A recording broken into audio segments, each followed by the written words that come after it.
নমস্কার, আমি আশীর্বাদ দত্ত পাঠ করতে চলেছি স্বপ্ননীল চক্রবর্তীর লেখা কবিতা একটা তুমির গল্প। তুমি বলেছিলে রাতে তোমার ঘুম হয় না, আমি বুঝেছিলাম সময় চাইছ।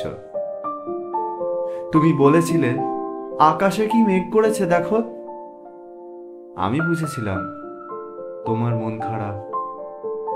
তুমি বলেছিলে চুলের জট বেঁধেছে, আমি বুঝেছিলাম তুমি স্পর্শ চাইছ। তুমি বলেছিলে আজ বিকালে তুমি বারান্দায় থাকবে, আমি বুঝেছিলাম সাক্ষাৎ চাও। তুমি বলেছিলে অন্ধকারে আমার বড্ড ভয়, আমি বুঝেছিলাম তোমার আমাকে জড়িয়ে ধরতে ইচ্ছে করছে। তুমি বলেছিলে সমুদ্রে যাবে, আমি বুঝেছিলাম পাশাপাশি হাত ধরে হাঁটতে চাইছ।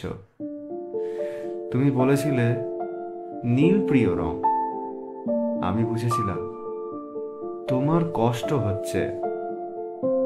তুমি বলেছিলে ঠোঁট ফেটেছে, আমি বুঝেছিলাম চুমু খেতে চাইছ।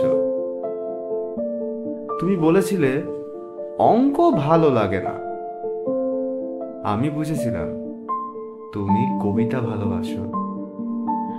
তুমি বলেছিলে আজ তাড়াতাড়ি ঘরে ফিরতে হবে, তুমি বলেছিলে এই হুটহাট দেখা করা, অসময়ে ফোন করা আর তোমার ভালো লাগছে না, আমি বুঝে গিয়েছিলাম বিচ্ছেদ চাইছ। তারপর অলিখিত স্বাক্ষরে তুমি যখন ইনভিজিবল হাইকোর্টে আমার বিরুদ্ধে বিচ্ছেদের মামলা ঠুকে দিলে, আমি বুঝেছিলাম তুমি মুক্তি চাও।